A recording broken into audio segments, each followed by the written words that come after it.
All right, we'll open up the December 14th, 2017 meeting of the Sacramento Transportation Authority. Would the clerk please call the roll? Yes, good afternoon. Directors Campion, Carr. Here. Fox. Frost. Here. Gatewood. Here. Guerra. Here. Hanson. Harris. Here. Howell. Here. Hume. Natoli. Natoli. Peters. Here. Chenier. Here. Cerna. Suen. Here. Kennedy. Here. And you have a quorum. And Natoli is here. Natoli is.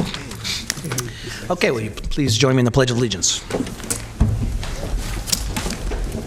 Allegiance to the flag of the United States of America and to the republic for which it stands, one nation, under God, indivisible, with liberty and justice for all. This meeting of the Sacramento Transportation Authority is cablecast live on Metro Cable 14, the local government affairs channel on Comcast, Consolidated Communications, and AT&T Uverse cable systems. The meeting is closed caption and webcast at www.sacmetrocable.tv. Today's meeting will replay Saturday, December 16th at 2 p.m. and on Sunday, December 17th at 2 p.m. on Channel 14. Members of the audience wishing to address the board should fill out a speaker identification form located at the back of chambers and give it to the clerk.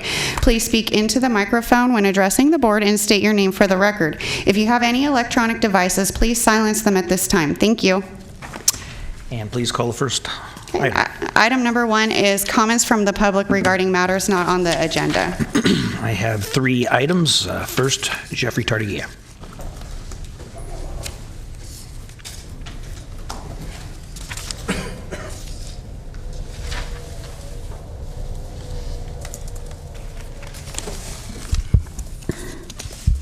Chair, board.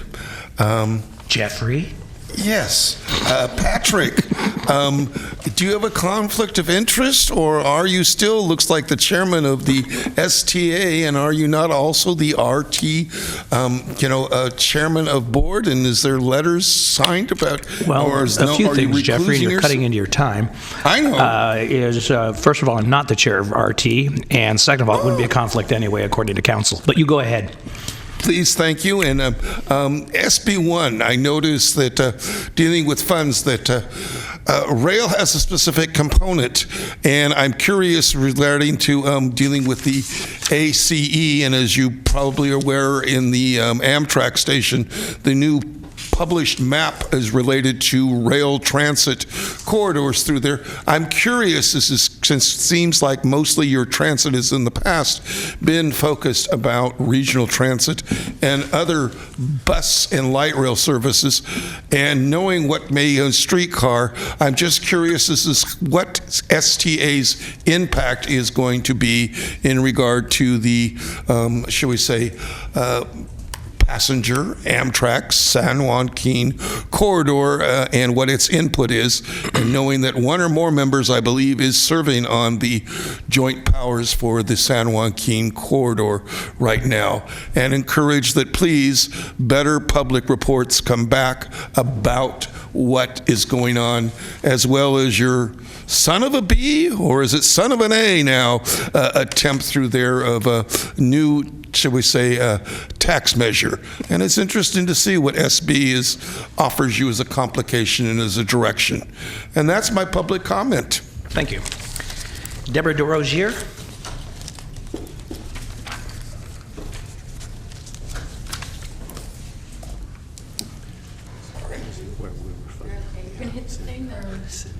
Yeah, you're right.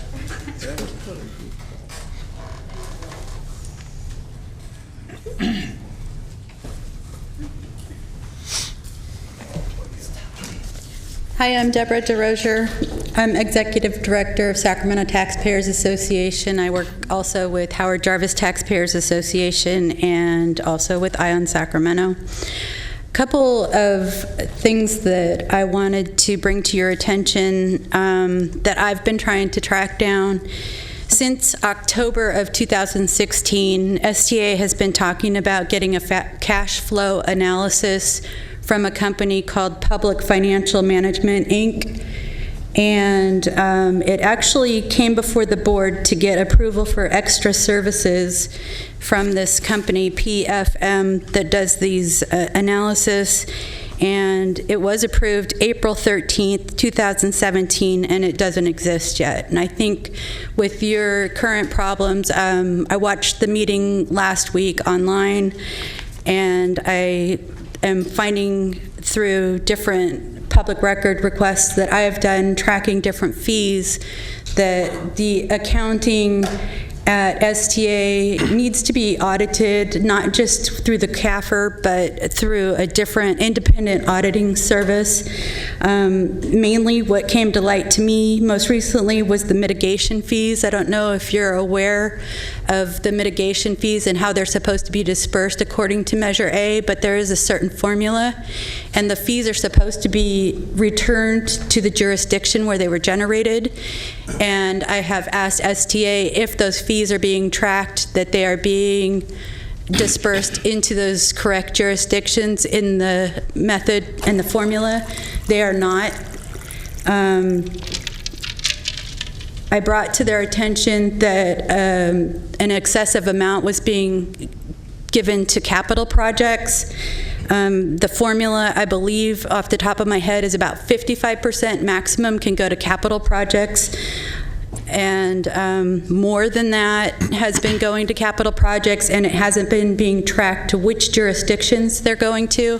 I was given an answer from STA that the averages over 30 years would average out into each jurisdiction, but nobody's tracking which jurisdiction has paid in and what is owed from their own mitigation fees that they've paid in.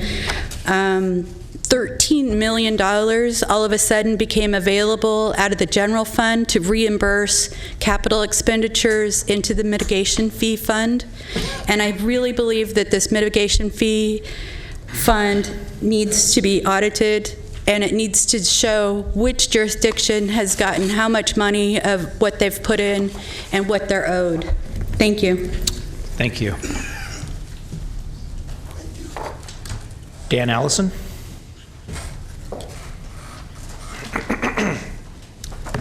Good afternoon, board members. My name is Dan Allison. I was not at the last meeting, but got a lot of reports back from individuals and also from the media about what went on in that meeting, and I'm horrified by the disarray of Measure A and of STA. I can't believe what's gone on has gone on to this point. So I would like to propose some solutions. First, that no new projects be funded until the financial order is brought back, because you don't know where you stand and you can't be funding new projects. If they're not already identified, they shouldn't go forward. Second is that STA should cease bonding projects under Measure A. Almost all of the things that have happened under Measure A have been bonded, and the end result of that will be that the money will run out well before the end of the 30 years, and the money will be going just to pay off the bonds after that time. I don't think the public's going to appreciate suddenly going to zero. So those things should stay in place until several things happen. One is that you know where you stand financially, and revenue projections have been realigned to match, or as closely as possible, actual revenue. Secondly, that there's a plan for paying off the bonds before the tail end of the thing, so that the funding doesn't fall to zero or at any point in time, that it's more or less consistent throughout. And thirdly, that the board adopts a pay-as-you-go policy for all projects, whereas a project that would need to be bonded, would be an exception to the rule. Everything else would be pay-as-you-go. Thank you. Thank you. Item number 2 is your executive director's report. Thank you. Since today's agenda is packed, I'll keep my comments on the executive director's report very brief, and I just want to touch on just one item, and that's the local partnership formula shares program. You recall that last week your board allocated $7.983 million to various projects within Sacramento County. That was Wednesday, December 6th. At the same time, the California Transportation Commission was meeting in Riverside, and they were set to adopt the official shares. There were some last-minute changes to the official shares, and so the amount that's allocated to Sacramento County is actually $72,000 less than we were previously told. And so I've reached out to CTC, and I think they're inundated with other requests right now on how that will impact our application. But it has been submitted, and I think everything's okay. I will report back to you on January 11th on where that sits. Thank you. Any questions? Next item. Your next items are your consent matters, items 3 through 9. Are there any questions? Anybody want to pull anything out of consent? I'll move consent. Second. Moved by Director Howell, second by Director Hume. All those in favor? Aye. Opposed? Abstain? Next item. Okay, your next items are going to be items number 10 and 11. Independent Taxpayer Oversight Committee update and draft ITALC functional guidelines. Good afternoon. Welcome. I'm Joan Barucki. I'm your chair of your ITALC committee, and I have with me today two of our members of the ITALC, Robert Holderness and Beth Tincher are also here. The point of this is to let you know what we've been up to since we last spoke in September, and the ITALC committee has been busy. A little disappointed that we have only a certain number of public people coming to the meetings. I wish we had more coming to the meetings and raising some of these issues. But we have been working on updating the functional guidelines, which Beth will address for you here in a minute. And we've also been working on updating the performance guidelines that the board adopted some years ago. And we wanted to get this done prior to initiating any kind of an RFP or an RFI for the performance audit of the STA, to make sure that all makes sense. So we will probably be bringing those to the board sometime in the first quarter of 2018. Or that's our expectations right now. Staff also presented and the committee discussed the long-term revenue projections, which led to quite a discussion about the cash flows and available funding for upcoming projects, capital projects. So in preparation for the upcoming cycle of capital projects beginning in July 2018, we've asked for a representative from each agency expected to receive funding to come in and represent their upcoming projects to determine the project's readiness for requested funding. And staff is in the process of scheduling those different meetings with the various agencies for us. I believe we'll be starting with the City of Sacramento, County of Sacramento, Caltrans, and the City of Citrus Heights.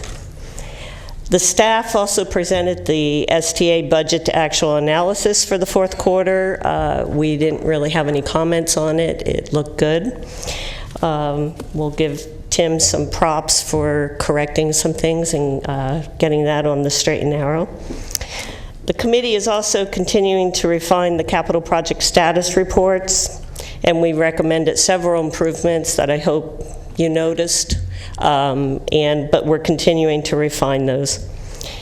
Beth Tincher was the lead in preparing our updated functional guidelines, so before I turn it over to her, because we need to present those to you, what the changes were, and ask for your adoption, I will just ask if you have any general questions for me or the ITALC in general. Questions? Thank you. Okay, thanks. Chairman Kennedy and members of the board, I'm Beth Tincher, and I am proud to be a member of the STA ITALC. One of ITAC's responsibilities is to periodically review and update both the functional guidelines as well as the performance standards. In 2017, we did review and are proposing updates to the functional guidelines, and as Joan mentioned, next year we'll be proposing updates to the performance standards as well.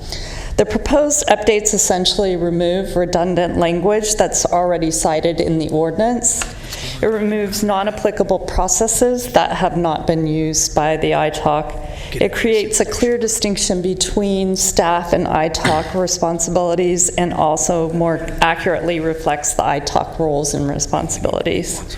The preparation and review of these proposed updates was conducted in an open and transparent manner with opportunities for the public to give input. The ITAC is recommending that the board approve the update functional guidelines as presented, and we're available to answer any questions you might have. Director Natoli. Yeah. Well, thank you, Beth, and thanks to the committee for your work on the functional guidelines. I guess I'm curious, and maybe this is for Beth or for Norm, but in light of what was presented to us the last meeting as it relates to some of the assumptions that were never validated and that were carried through right up through very recent times. And again, this talks about financials and about tracking certain things and obviously a certain function for the Independent Taxpayers Committee. But I guess my question is that within this framework, over the course of the last 10 years, was there anything that would have assisted in the committee, beyond what staff may have brought us? And again, Norm, obviously you have only been at the helm here just a few months, but that would have assisted the committee in calling some of those things to our attention. I mean, because there's been independent audits that tells you point in time whether expenditures or matching revenues at a given point and so forth. But some of the things you've revealed, certainly in your work and working with Tim and others, I think have caused great concern by at least, if not the entirety of this board, by many members of this board. And so I guess I want to maybe have an understanding then about the functional guidelines to, I think, certainly respect the work that the committee is tasked with, but also, again, recognizing maybe a new era, but kind of how we got here. And so I guess I would just, from either one of you, whether briefly, but is there something that over the course of the last 10 years that either in transmission of information, in the development of flow charts and of revenue expectations and so forth, that the committee would have been alerted to and or that we could have improved upon? And again, I think it maybe not been known to staff who've been, obviously we're working until people began to look at truing up things, and I think it's caused concern. Obviously, we're going to have to make some adjustments to going forward. So I guess I'm curious as to what's before us and kind of the processes. There's a lot of words here. It relates to functionality, but assuming going forward for the remainder of Measure A and what may ever come beyond that or behind that, have we firm that up so that if, in fact, at a staff level or auditor's level, if things aren't being picked up, that the ITOC might very well be able to at least ask those questions. And maybe they did, maybe they didn't get the information. And again, there's no reflection certainly on you, Norm. I don't need to keep saying that, but I just want to be clear. But I think going forward, looking at kind of a new day, so that this board can have the confidence both in the projections but also in the ongoing alignment of funding versus expenditures versus bond capacity and bond commitments to other comments were major. I want to just get a sense about the committee's functionality and certainly their relationship with advising this body and doing the role that they're called out for. And that was part of the commitment to the voters, was that we would have a committee that would serve independently, that would do the things that they've been describing here and certainly recently. So either one or both could respond. I'll let Joan chime in first, but I would like to make just some general comments. I think there's a lot of room for improvements. It used to be that the ITAC only met 3 to 4 times a year, and up until now, the ITAC has never been fully staffed. We are currently fully staffed with 3 voting members, 3 ex officio members, and they meet monthly now. And so I think a lot of things going forward, I think there will be a lot more things that the ITAC will be involved in. Previously, a lot of the function of the ITAC was just in reviewing status reports for projects. And I think we do have, we have been funneling most of our major items to the ITAC before they actually come to the board. And so I'll let Joan address the other comments. Okay, just to follow on very quickly, so when you say fully staffed, you mean as far as the complement of the committee members themselves, is there staff support provided for the ITAC by way of minutes, and if there's information that needs to be retrieved, you have that staffing support if you so need it? Yes, we Okay, do. okay. Yes. Tim is actually our staff support. Okay. Does a fine job. Just looking going forward, there are probably some things that could be done a little differently to improve the information flow and the transparency when it comes to funding projections. That used to be my job when I worked for the California Transportation Commission, and I can tell you that one thing that improved that process for the 5-year fund estimate, 7-year fund estimate, was we had a separate board approval for the assumptions that were going to go into any fund estimate that we did. And then we did the fund estimate. In this case, everything gets thrown at you at once. So everything gets prepared, and so that happens to us as well. And so that may be one thing that you consider going into the future so that you're not caught unawares. It's also, I think, unfortunately for STA, there were too many years in between your original fund estimate and the current one. And so maybe putting that on more of a cycle of like every 2 years you're going to go in and do a full-blown fund estimate again, just to make sure that you're on track, and assumptions change and economics change. So, but going for, I mean, I'm sure we would have some other suggestions for you about how to improve the process as well. Mr. Chair, I would just say that those are the types of recommendations that I certainly, as a member of this board, would welcome, and I think that the regular communication, some of the things we've done here more recently to, I think, firm up the relationship and responsibilities, those are the types of things I think we should be given due consideration, whether we choose to, put them into practice or not. Obviously, we can decide that at the time, but I would certainly welcome that. Thanks. Agreed. Director Howell's punched in. Yeah, I agree entirely with Don's comments, and we could have probably a really long conversation about how we got to that point, but there's nothing we can do about what's already happened. But I personally, I think all of the members of this board are going to be looking to see what the real numbers are versus what the projection was on an annual basis, and we absolutely positively must provide that same information to the ITAC. And I agree with your point about 2 years, but I'd rather have it 1 year. Mm-hmm. Director Peters. Thank you. My comment to Norm is whatever is finally decided upon by this commission. What are we, a board or a commission? I can never keep track. After we hear from you and we approve them, I'd like to see these put into written form as policies so that we do begin to develop some history on this commission, so things carry forward and it isn't just in the memory of whoever is sitting in these chairs or your chair at the moment. Thank you. And just a point of clarification, we are not asking the board to approve the functional guidelines today. This was brought as a presentation today for your review and comment, and we will bring it back to you in 2018 for adoption. Right. Thank you. We do have a public comment. Deborah DeRosier.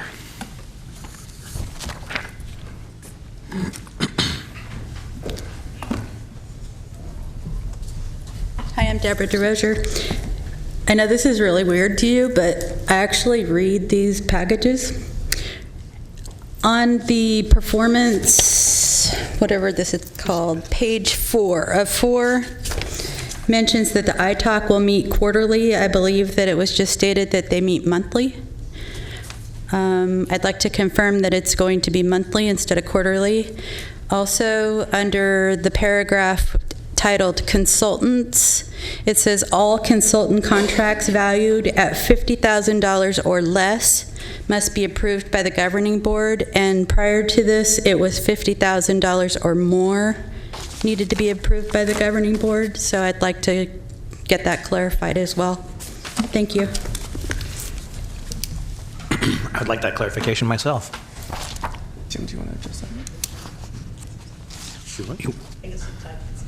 Yeah, I believe it is too, but let's get that clarification on Yeah, the record. it's just a typo. Yeah, it's a typo. It should be more. And more. And how about the, let's clean up the draft. Well, if she had read the frequency? If she had read the second sentence, the statute says we must meet quarterly. The second sentence of that same paragraph goes on to say we can meet more frequently if we want to. Right. Thank you. So. Any other questions? Thank you for your work. Yes, thank you very much. Item number 12, extension of standby bond purchase agreement with U.S. Bank for 2009 C series bonds and certain amendments to swap agreement documents. Good afternoon, members of the board. The authority's bond program consists of 4 issuances with a total outstanding balance of $364 million as of November 2017. Included in the program are Series 2009 series bonds with an outstanding balance of $106 million. These are variable rate bonds that are remarketed weekly and hedged with a fixed interest rate swap. In the event there is not sufficient investor demand for the bonds, the authority has a standby bond purchase agreement referred to as an SBPA with U.S. Bank. Under this agreement, the bank agrees to purchase and hold unsold bonds until there is demand for them. However, there has always been strong investor demand for the authority's bonds. Therefore, there has never been a need to draw on the SBPA. Our current SBPA with U.S. Bank is due to expire in January 2018. Authority staff and financial consultants believe an 18-month extension is the best course of action at this time. U.S. Bank offered attractive terms for the extension, therefore we would like to renew our agreement with them. In addition, today we are proposing certain immaterial changes to our current swap agreements, which have been agreed to by the authority's swap counterparties. Some of the changes are technical in nature, so our financial consultant will elaborate on them. Here with us today to provide further context and detail regarding the SBPA extension and proposed changes to the authority swap agreements is Peter Schellenberger, Managing Director with PFM Financial Advisors. Peter? Thank you. Good afternoon. So you have before you a resolution. The resolution was drafted by ORIC, your bond counsel, and that asks you to approve 2 things. One is an extension with U.S. Bank for 18 months. They have been the liquidity provider on the 2009 C bonds, as Tim just walked through, for the last several years. Over the last year, they've been providing 6-month extensions. We looked at 2 courses of action for the 2009 C bonds in the last several months, refunding them with the purpose of releasing about $8.1 million in bond proceeds that are sitting in a debt service reserve fund with those 2009 C bonds. So at the time of issuance in 2009, investors at that time required that a certain amount of the bond proceeds issued sat in a reserve fund for their benefit. Here today, 2017, that's no longer a requirement. You sit as a highly rated entity, a AA+, AA+ rating from S&P and Fitch, AA3 from Moody's. So you no longer need to keep those reserve funds in place. So the opportunity is there to release it. So we looked at the option of refunding the bonds so that you could release those dollars today, or extending. And we are coming back and recommending you're extending for this reason. The Tax Reform Act is creating a great deal of uncertainty with what the best way or what best product to refund those bonds is. Clearly, that'll be resolved in the next several weeks. And so the recommendation is this: extend with U.S. Bank for an 18-month option. You can refund at no cost in the next 12 months. So that gives time for the tax reform bill to be understood, digested. We could come back and provide the low-cost way to refund those bonds in the next 12 months, and at that point you could free up the $8 million that is currently sitting in the reserve fund, and that can be used for projects. So that's the core recommendation. Extend with U.S. Bank, come back, reserve. That's a low-cost, straightforward move, and with a known provider. The second part of the resolution, as Tim pointed out, is an amendment to the swap documents. 2-part amendment. One simply allows us to use Fitch ratings in those documents. You currently use Fitch ratings on your bonds, and we're asking swap counterparties to simply include Fitch as an eligible rating agency in the documents. It's not a controversial ask.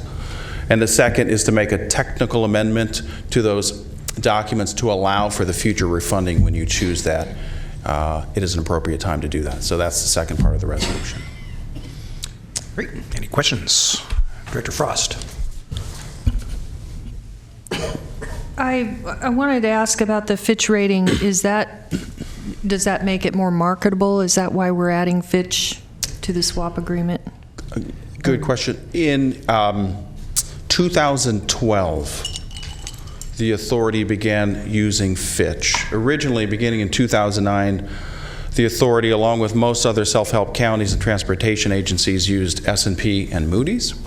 Moody's, over the course, changed their methodology and took a much sterner look at credits like the authorities. Frankly, we took issue, and there became a two-notch separation with S&P and Fitch. They rate you at AA+.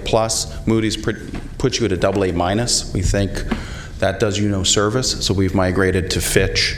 So currently you have 3 agencies rating your bonds. For any new issuances, we only go with S&P and Fitch for obvious reasons. So we've added Fitch several years ago to the bond documents, and now we simply ask that they be incorporated into the swap documents.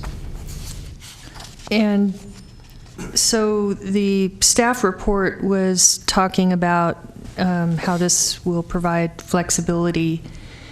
But if we were to make a decision that we had an opportunity to relieve those reserve funds by making that move, we still would have to pay the commitment fee again upon upon making that change. So is that normal? So is that a normal fee with bonds? This is my ignorance, but I'm just curious. Like it's not like a loan with no prepayment. You have to pay to for the variable rate bonds.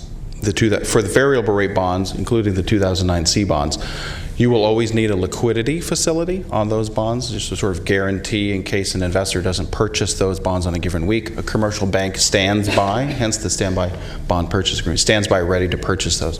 So you will always need, in a variable rate bond structure, a standby bond purchase agreement or liquidity. So the recommendation is this: continue with U.S. Bank providing that liquidity. We'll come back in 12 months and we'll say, okay, there's 2 ways that you can keep these outstanding. It could be through variable rate bonds or through a direct purchase that wouldn't require liquidity. So there is an option out there to move away from a liquidity facility. And that's the question that tax reform has created uncertainty around. We're not sure if that's the best way to go after they come out of reconciliation. But if we did make the change, we would still have to pay U.S. Bank the 0.38 commitment fee again just to make the move if we did it before December of next year. Correct. So there is Correct. a cost to making a move before 12 months, I guess, is what I... Is that normal? That's your interpretation. That's the correct interpretation. So we've asked U.S. Bank to give us a facility for 18 months with the option to terminate it at 12 months at no cost. Okay. So that's... But before 12 months, we have to pay more. We need to continue, yes. So we've locked it up for 12 months, correct? So we have excellent credit. Yes. Which is really congratulations to the staff and to those who are managing it.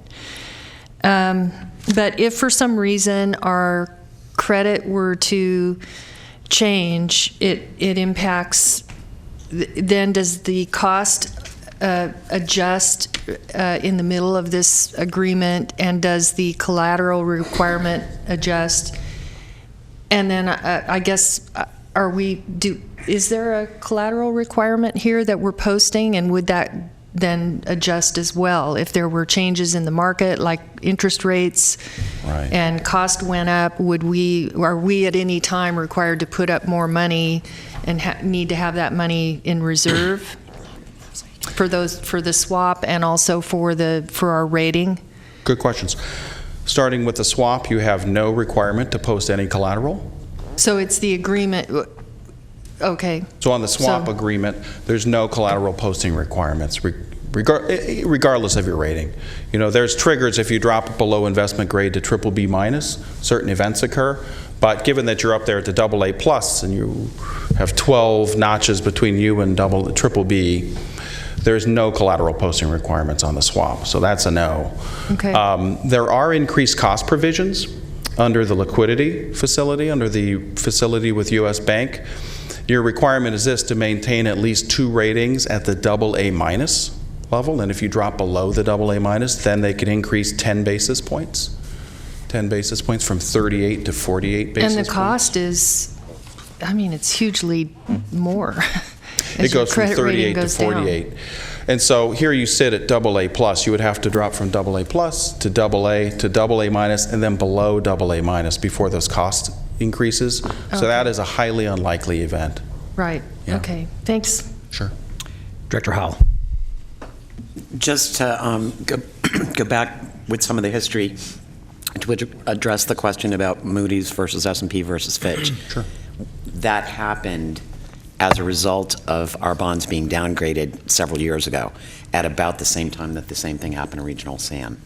So we're in a much better situation now, and I totally support leaving Fitch in there because of what basically Moody's did to both the bonds for that affect our transportation facilities, and they did the same thing to Regional SAN.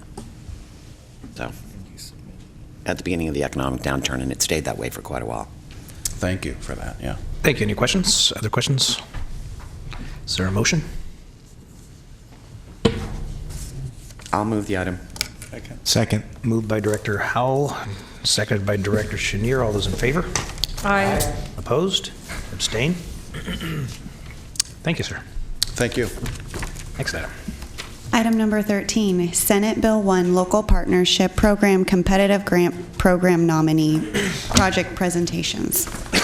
Now, as we start this very important item, let me please ask board members to try to hang in there because I'd really like to have a closed session today. So, If I could just provide a Mr. few. Chair, just question for you on that. Is there any way we could do the closed session and then do the presentations?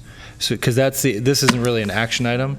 Is that the will of the board? It sounds like a good idea to me. Is that the will of the board? I'd hate to lose people because we put it off once. Then I agree. Yeah. So then we'll break for a closed session then, and then we'll go into number 13.